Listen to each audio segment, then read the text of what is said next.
ebhayibheli, hey mina ngibonile kukhala kwenu, ngivile futhi ngamanye amagama uNkulunkulu lonemehlo, uNkulunkulu lovako, uthi ubonile waphinde weva nakaqeda kuva.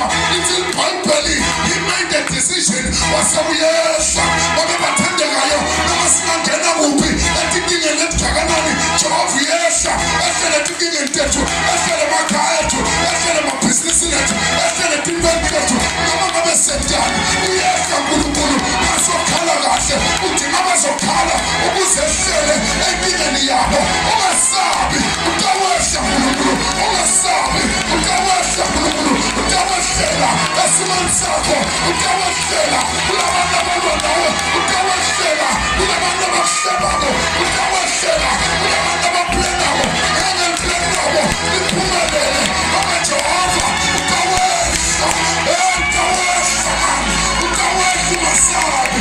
Noma wena ungakeva, noma wena bawungekho, yena utawehlela khona. Nabaplena utawehlela khona. Ibhayibheli sisulu lithi ungikhona, amagama lathi ungikhona lisho ukuthi uba khona engakabhidwa. He's omnipresent, uhlale khona. UJehova lohlale khona, batawuhleba ngawe, batawubhala phansi, afika perfect.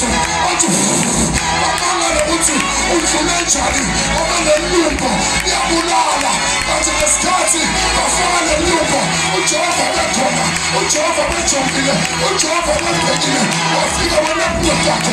Ngesinye isikhathi akayisusi inkinga, uyakuphakamisa ahambe nawe empilo kwenkinga. Umangale ukuthi udlule njani, kanti uJehova amalanga sewudlule nawe. Come on, shout yes.